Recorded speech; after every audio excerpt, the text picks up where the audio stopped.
When I was a little girl, they told me I would never run as far or as fast as any of the boys. Well, 11 marathons later, and I'm still on the road.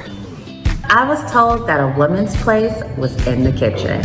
Now, I've been able to flip what was once an antiquated view of gender roles into a source of empowerment that drives a thriving and rewarding business. Today, I'm general counsel of one of the nation's largest accounting firms, and I can still throw from third to first. When I first started my career as a New York City police officer, oh my goodness, it was so hard for women, but I made it through. I did 25 years, I'm retired now, and I'm starting my next career.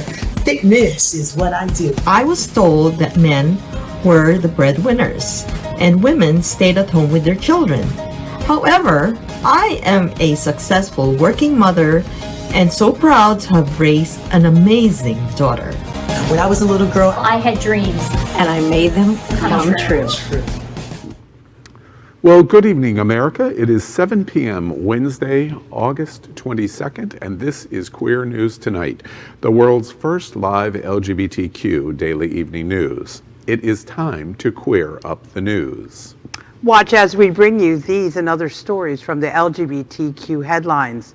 Canada's Drag Race fans given warning by network after Jeffrey Bauer Chapman bullied off Twitter, and LGBTQ trailblazers get much deserved recognition as LGBTQ cast is revealed for new groundbreaking docuseries Equal. And President Trump.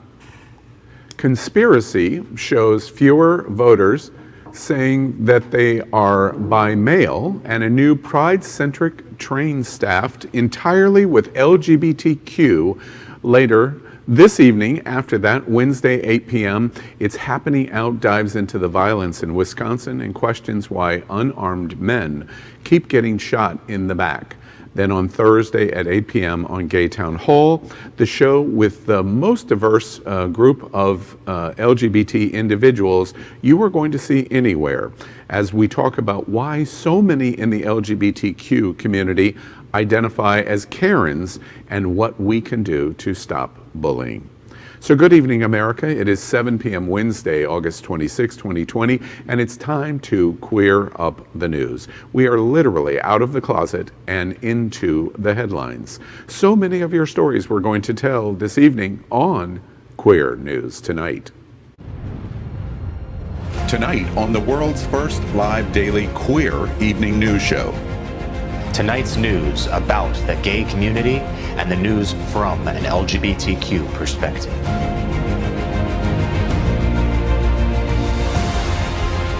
Are our gay stories important to you? In headlines, politics, entertainment, gay culture, travel, religion, and more. Reported by respected anchors.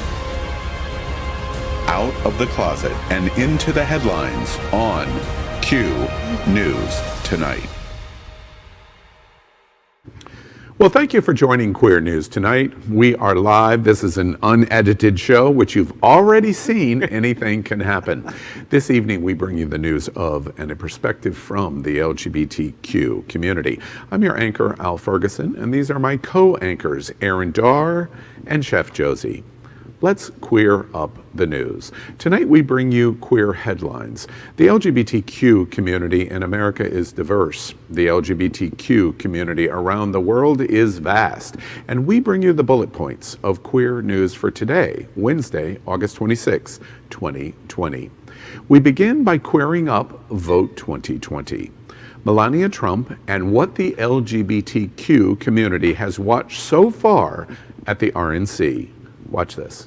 It seems like just yesterday that we were at our first convention, where my husband accepted the Republican nomination and then became our 45th President of the United States.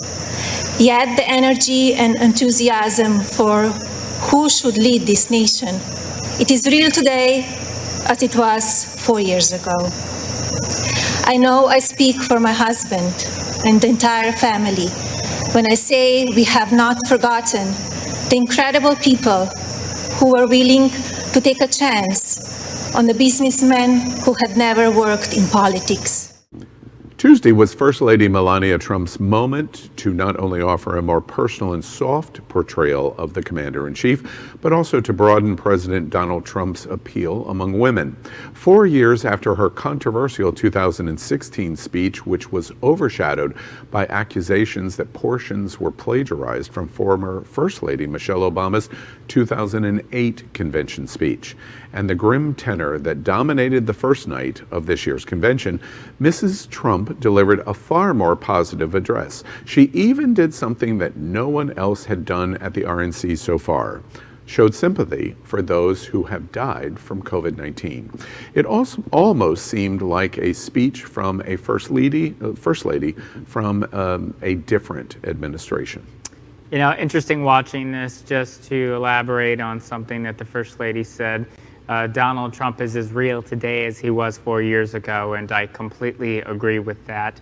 And to just piggyback off that a little bit further, I think it's important that we note that Donald Trump showed us who he was 4 years ago, and he continues to show us who he is today. When someone shows you who they are, believe them and believe them the first time. This is a man that separates children and families at the border, puts children in cages, dismantles a pandemic task force, and represents the worst of what this country has become under his reign, truly.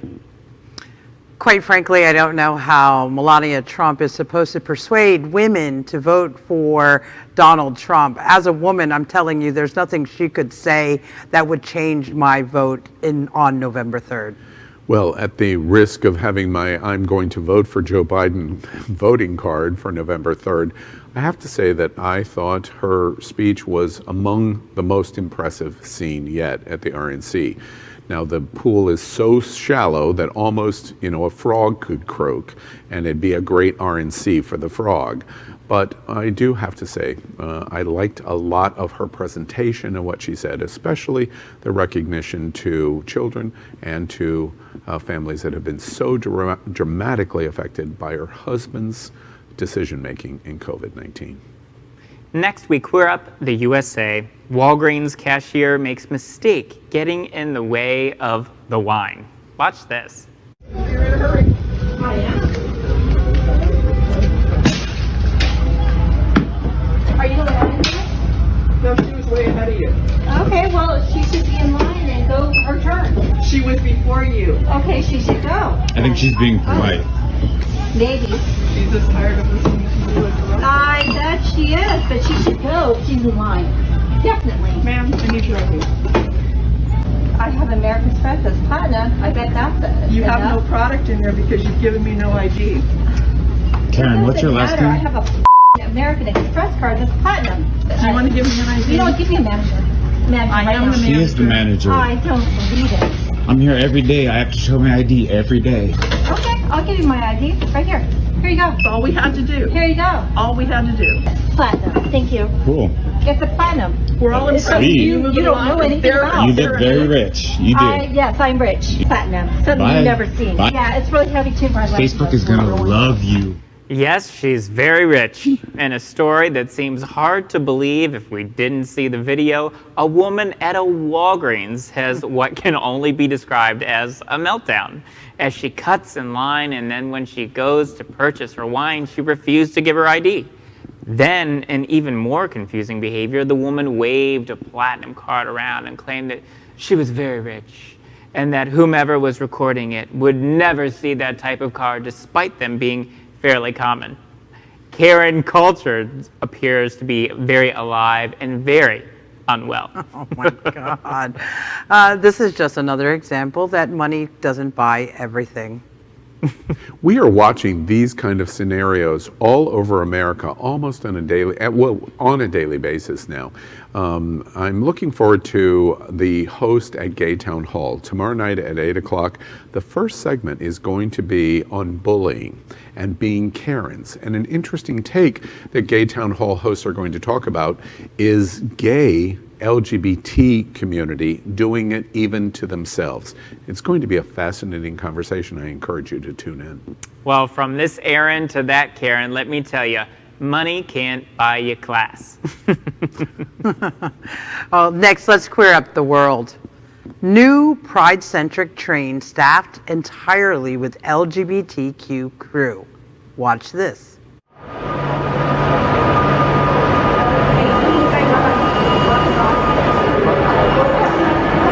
It shows that as a train operating company, we want to lead the industry as in regards to LGBTQ acceptance and equality, and that it's right and it should be happening. We're not there 100%, which is why we still need trains and campaigns like this, so it's absolutely brilliant. Yeah, it's a huge moment. I'm incredibly excited about today. This is about our Pride train, the launch of it, and really celebrating the diversity of our people and our communities that we serve on the West Coast Main Line. Pride events may have been canceled across the United Kingdom due to the global pandemic, but that hasn't stopped a rainbow stretching across the rails from London to Manchester as Avanti West Coast unveiled their new rainbow-themed train on August 25th. The train is decorated in the colors of the traditional rainbow flag, but also has black and brown colors to symbolize Black, Asian, and other communities of color, as well as the pink, blue, and white colors of the transgender flag. The train will be equally proud on the interior as well, filled with LGBTQ literature and materials. That's fantastic. Next, we queer up the USA in reporting 2 dead, 1 injured in Wisconsin hashtag Black Lives Matter protest over a shooting of Jacob Blake. Watch this.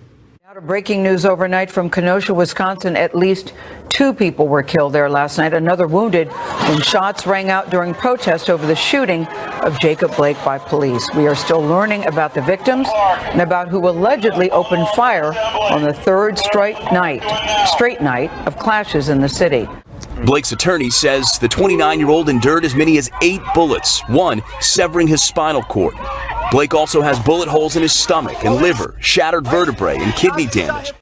2 people were killed and 1 was injured as shots rang out during protest in Kenosha, Wisconsin, just before midnight Tuesday, according to the city's police department, amid anger over the police shooting of Jacob Blake, a black man.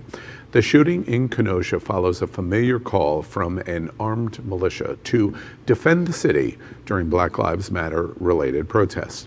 The protests were sparked after a video shared on social media showed Blake, 29, being shot at close range by police on Sunday. Next, we queer up travel. Costa Rica is allowing U.S. travelers from select states. After the summer surge in COVID-19 cases in the United States, Costa Rica made the decision to ban them all. Now, Costa Rica has a new plan that is more nuanced and welcoming of residents of New York, New Jersey, Connecticut, New Hampshire, Maine, and Vermont to fly into the country starting September 1st. That opens the possibility of travel to Costa Rica for approximately 35 million Americans, or 11% of the U.S. population. Where was Florida on the list? Did anybody see Florida? Not there. Next, let's queer up entertainment. LGBTQ trailblazers get much deserved recognition as all LGBTQ cast is revealed for new groundbreaking docuseries Equal. Equal will follow the lives of many historic LGBTQ people played by some of the biggest queer actors, including Rent star Anthony Rapp and Alexandra Gray. The 4-part docuseries is centered around several turning points in the fight for LGBTQ civil rights in the U.S. and will include some never seen before archival footage. Next, we queer up entertainment in reporting Canada's Drag Race fans have been given a warning by the network after Jeffrey Bauer-Chapman was bullied off Twitter. Drag Race UK star Crystal, who made a guest appearance on the spinoff, accused so-called fans of orchestrating a racist pylon, tweeting, "So the black queer judge on Canada's Drag Race gets bullied off Twitter. Y'all happy?" Many queens from the show and around the world have rallied to support Bauer-Chapman after he was bullied with much of the same message, that this type of behavior is not acceptable and will not be tolerated by anyone. Next, we queer up the USA. President Trump's conspiracy shows fewer voters say they're voting by mail. A new CNBC Change Research poll shows that both nationally and in 6 swing states, voters are dubious about mail-in voting in the upcoming election this November. The largest change was seen amongst Democrats, who usually are more inclined to vote by mail. With the recent slowdowns in USPS service and the publicity it has garnered, many polled feel better about voting by or voting in person or dropping off their ballot instead this year. Next, let's queer up the USA. The U.S. Supreme Court will hear yet another landmark LGBTQ rights case just one day after the presidential election. On November 4th, just one day after the U.S. election, the court is set to hear arguments surrounding Catholic Social Services, a Philadelphia-based adoption and foster care agency that insists it should be allowed to turn away same-sex couples and still receive taxpayer funding. This case has caused nervousness among the LGBTQ community because religious freedom concerns have long stood in the way of our rights. Next, we queer up the Vote 2020 in reporting Marines, immigrants, and White House, the building, become props at Trump's RNC. It wasn't just Trump casting the White House Marine Guards as extras in a segment of the convention, despite Pentagon rules. That happened Tuesday night, but Trump did more than use his taxpayer-funded office and residence as a backdrop. He employed the official powers of the presidency for partisan politics, first by granting a pardon, then by hosting a naturalization ceremony at the White House, all part of his televised GOP convention. Next, we queer up Vote 2020. HBO Max announces WestWing reunion. The WestWing reunion is set to come to HBO Max this fall. Filming of the special, which will also include cast members Richard Schiff, Bradley Whitford, and Janelle Maloney, will take place in early October in the Orpheum Theater in Los Angeles, California. The release date for the staged reading is then expected on the streamer prior to the election this November. Is it too late? Is Martin Sheen available and promises to stay in character as we elect Joshua Bartlett? And we're going to continue to queer up Vote 2020 as well with a historic analysis of RNC, the Republican National Convention, on MSNBC by a Black woman, an LGBTQ woman, and a Republican woman. MSNBC's coverage of the Republican National Convention this week has been a sight to behold when it came to becoming a more inclusive nation. The diversity but shared decency of Joy Reid, Rachel Maddow, and Nicole Wallace has stood in sharp contrast to the blunt and oftentimes misleading spectacle that has unfolded. We here at Queer News Tonight hope to follow in their footsteps for a more inclusive America and world. Tonight, let's catch up on all the news surrounding COVID-19 with our segment called Quarantine Quickies. The first story tonight is our daily reporting of coronavirus facts, especially important to the LGBTQ community. We report first on coronavirus case numbers. Based on standard acceptance of 7% of population, the world's LGBTQ COVID-19 cases stand at 1,691,547, while America's LGBTQ COVID-19 cases stand at 417,690. We remind you that America is ground zero of the pandemic. The USA is just 4.4% of the world's population, and today America is 24.6% of the world's cases. Next, we report on coronavirus deaths. The world's LGBTQ COVID-19 deaths stand at a staggering 57,786, while America's LGBTQ COVID-19 deaths stand at 12,797. The USA is 22.1% of all of the world's deaths. Next on Quarantine Quickies, second major COVID-19 death risk found to be greater than age. Study finds the number one risk is obesity. Watch this. Dr. John Morton, who heads up the bariatric surgery with Yale Medicine, told our affiliate in Connecticut there was something called hypoventilation syndrome. That's when you have extra tissue around your chest. That makes it harder to take deep breaths. He also said, and to get more micro here, he said the virus uses a door to get inside of our lungs, and the door is ACE2 receptors, which is in our fat cells. You heard it. Obesity increases the risk of death from COVID-19 by nearly 50% and may make vaccines against the disease less effective, according to a comprehensive study using global data. The study, commissioned for the World Bank, will increase the pressure on governments to tackle obesity, including in the UK, where the Prime Minister, Boris Johnson, has put himself at the head of a drive to reduce the nation's weight. The study, published in the journal Obesity Reviews, is a meta-analysis bringing together data from many studies carried out around the world, including Italy, France, the UK, the US, and China. Obesity is a global problem that no country has yet successfully tackled. Truly.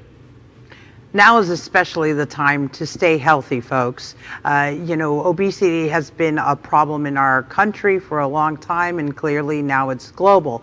But if COVID-19 isn't teaching us something, it should teach you that what you ingest is definitely going to help you survive this virus. You know, the soundbite in this story, I think, is really clear for the LGBTQ community. So far in our reporting on COVID, since January of this year, we've been reporting for 8 months, the number one morbidity has been age, seniors, number one, in the upper 30 percentile. This study reveals the only thing to eclipse that, which is overweight obesity problems, 50% increase propensity of morbidity. So what I hope our viewers take from this conversation tonight is COVID morbidities, those who are the most susceptible to contracting and transmitting coronavirus, but dying from coronavirus. And it's not just about age, it's also about obesity. It's about how you take care of yourself. It's your own personal health, and that also includes your own eating habits. So it's knowing how to take care of yourself and combat that transmission and that contraction of coronavirus. Next on Quarantine Quickies, coronavirus lockdown has led to depression in LGBTQ people. Watch this. We know that social distancing can lead to fewer personal interactions, which can make it harder to control your stress, your emotions, your anxiety. So how do you help avoid these feelings at a time like this? Absolutely. So to begin, this is a time where a lot of people are feeling anxiety. Quite frankly, I imagine most people are, right? Forget the 40 million people who already experience anxiety disorders. So what I tell people in times like these is, especially with social distancing, to be creative about ways to remain engaged with people in their lives, right? So if you're at home because schools are, closed, or you're working from home now, do things like FaceTime your family members. Make sure that you're checking in a very intentional way. Isolation measures taken to fight the coronavirus pandemic had a negative effect on LGBTQ people's mental health. According to a new study from the UK researchers at University College London and Sussex University, found that 69% of LGBTQ people suffered from significant depression symptoms during the lockdown. The study was a survey of LGBTQ people with 310 participants, with results adjusted for demographics. Participants were assessed for levels of stress and symptoms of depression. 1 in 6 participants said they experienced homophobia or transphobia during the lockdown. We continue in Quarantine Quickies. Florida governor loses state mandate that all schools should open in-person classes. A Florida judge struck down a state mandate on August 24th requiring brick-and-mortar schools to reopen amid the coronavirus pandemic, siding with the major Florida teachers union that wants local school districts to decide. The state's largest teachers union, Florida Education Association, argued that the state's blanket mandate to reopen all schools was unsafe, successfully overriding Florida Governor Ron DeSantis' demand that all schools must reopen. Next on Quarantine Quickies, new report warns current social distancing rules may no longer be effective. Researchers at MIT and the University of Oxford are warning that the standard 6 feet for social distances is not always enough to ensure safety, especially indoors where air moves more stagnantly and can often remain trapped for some time. It is a reminder that the most important way to keep yourself safe is to wear a mask whenever you are near another person. Happening Out Television Network, including Queer News Tonight, is a proud partner to the Outshine Film Festival, which will run until August 30th. Tickets are on sale now at outshinefilm.com. All of the platforms of Happening Out Television Network will be reporting very interesting news from one of the most important LGBTQ film festivals in the world. Here's a short video about the festival. Watch this.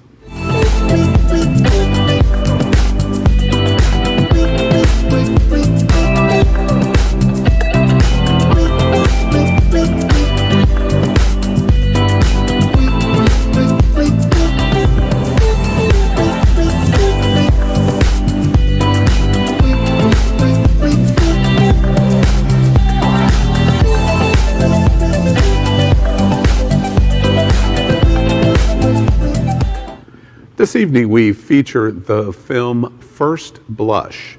Nina and Drew are a young, happy-ish married couple whose relationship is thrown off its axis when they meet Olivia. The trio's attraction to each other is undeniable, but when they become romantically involved, they struggle to navigate the complications of a polyamorous relationship. The three push each other's boundaries to the limits as they discover painful truths about who they are, what they want, and how to love in turbulent times. Queer News Tonight welcomes the director, Victor Neumark, to the show. Good evening, Victor. Welcome to Queer News Tonight. Victor is the director of FirstBlush. He's coming live from Hollywood, California. Victor, to begin with, I'm curious broadly, before we get into the details of the film, what's it been like to be a director and work in film production in 2020 when COVID-19 comes knocking at your door? What's that been like? Weird. Scary, depressing. I mean, it's hard to separate how I feel as a director from just how I feel as a person. Industry-wise, it just seems like no one really knows what's happening or what's going to happen. And, you know, as much as everyone's been trying to adjust and acclimate, it's been rocky and weird. It's been very strange having a film that you're trying to get out and play festivals where all festivals go virtual.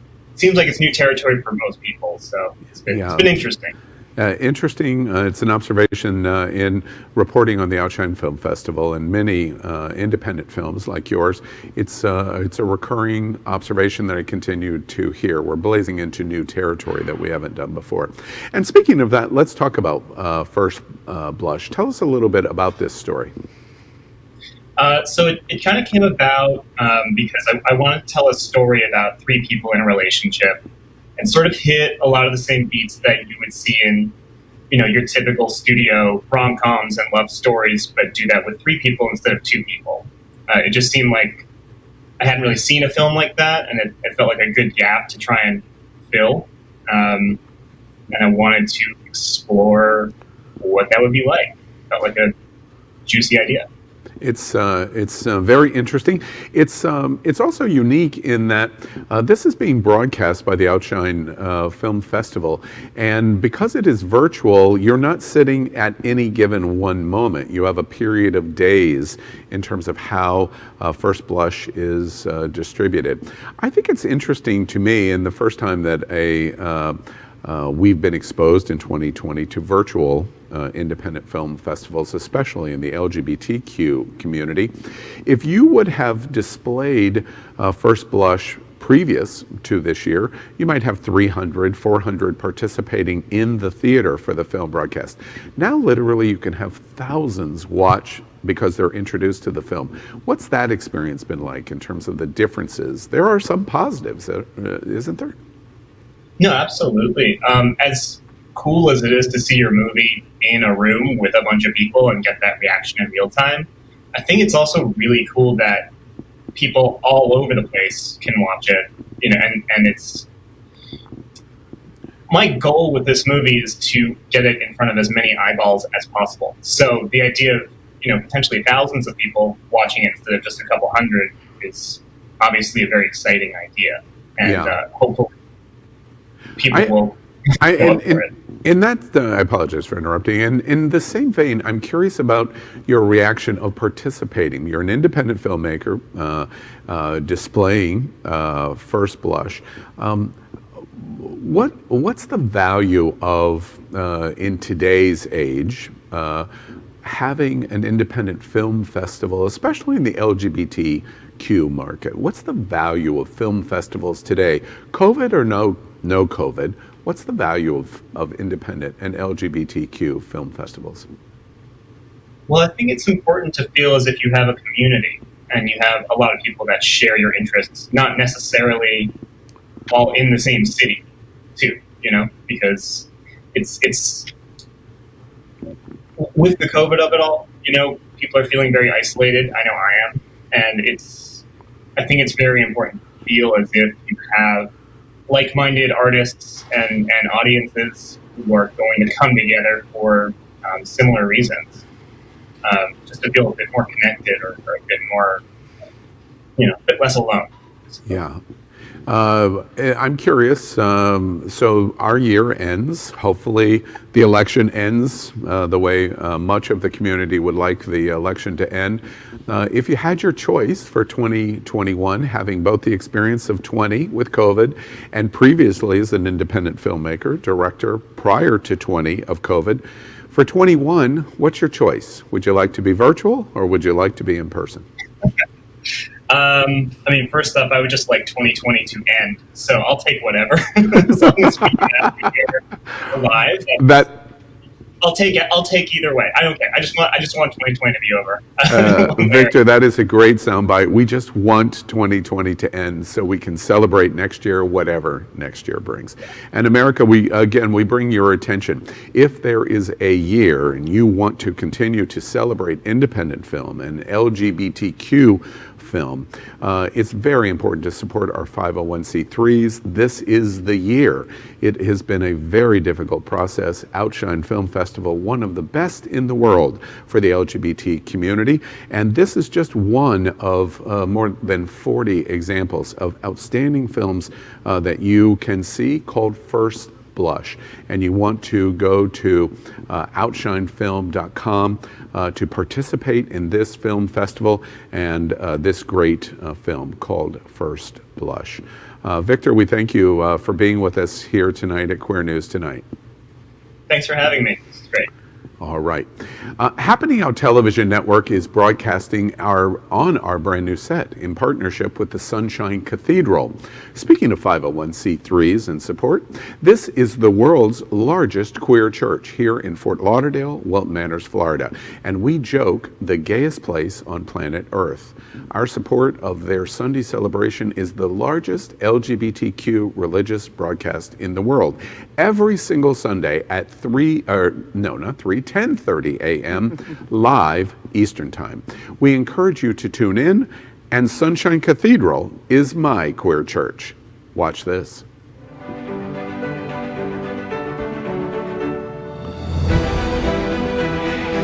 I don't know what more we can do for Outshine. We have really delivered it.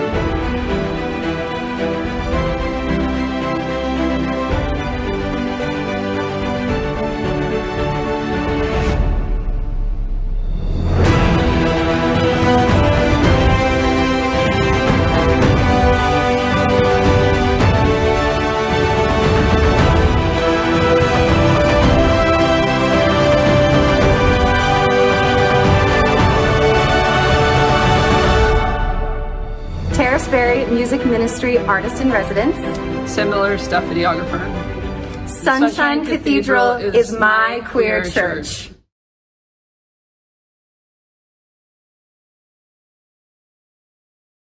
here in Fort Lauderdale for making this set in this amazing queer church campus possible. We end tonight's broadcast with The Big Finish, short story mentions of LGBTQ news or news with a gay perspective. So here we go. First on Queer News Tonight, The Big Finish. Remembering the Katrina anniversary this week as a giant storm is approaching. You know, I think that we all have to take heart in knowing that these storms are often unpredictable. They change. And we just have to do our due diligence and be prepared and take what our local leaders are saying and take faith in that and just protect ourselves and our community and our families. This, for me, is one of the most heartbreaking just memories of 2020. I remember so much loss during that time. I remember seeing the reports and crying on television because I missed that, that city so much. And I just hope that we learn from our history, and as Aaron mentioned, that we prepare ourselves because these storms are unpredictable. Interesting. The Josie, I think, is going to be visiting Texas and Louisiana soon. Yeah. Quite exciting. Seriously, to this Big Finish, I hope that Donald Trump, I hope that Donald Trump and FEMA does a better job than George Bush and Brownie did. Remember him?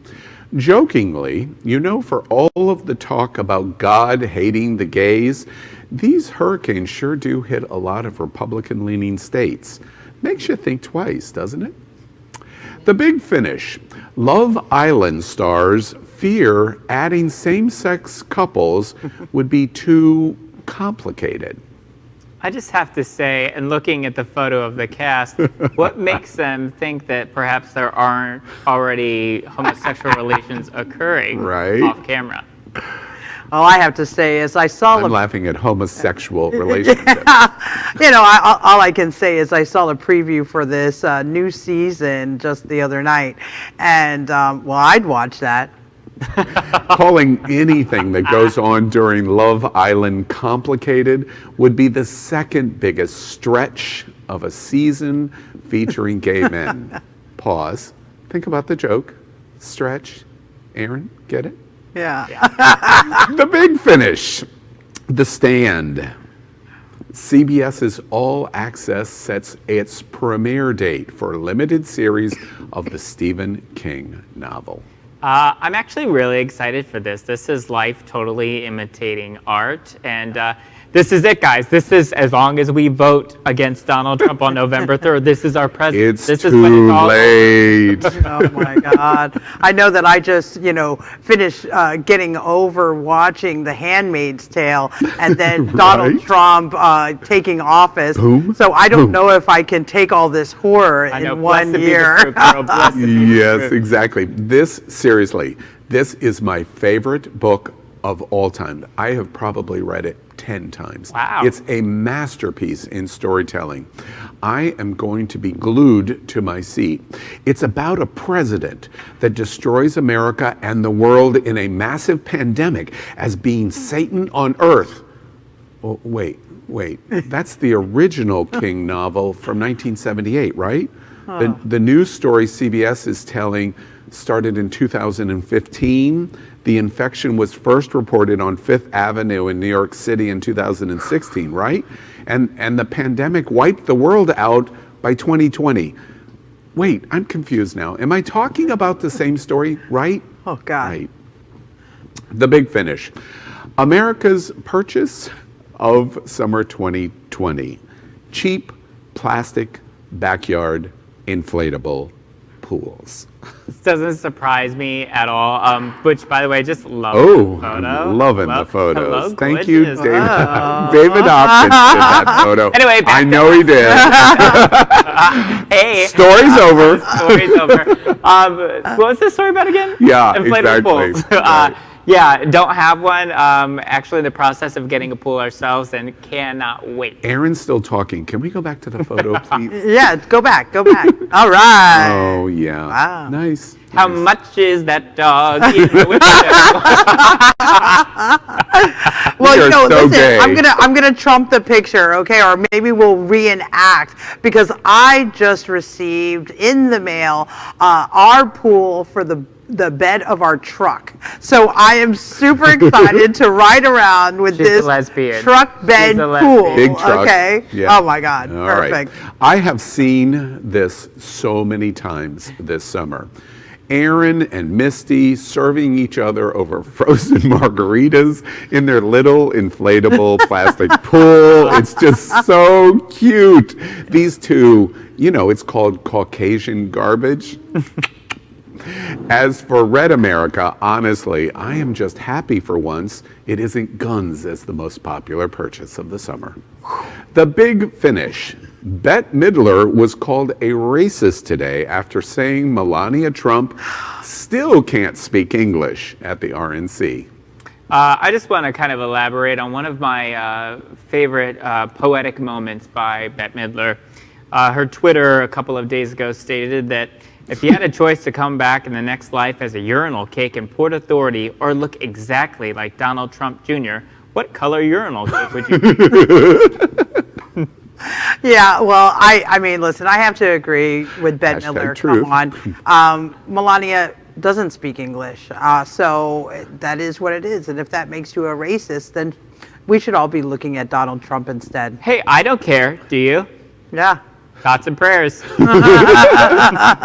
Miss Midler, you are an icon, and I love you, but I kind of think this is a little beneath you. It just proves we can all be Karens from time to time. Let's accept it, but face why we feel the way we do. The big finish.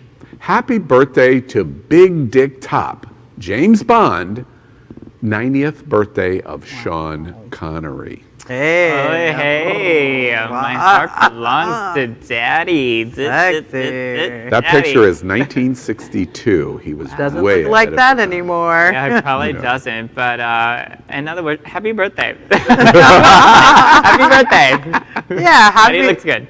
Happy birthday, Sean O'Connery. I wish I were you. Sean Connery has always been my favorite Bond, all of the characters.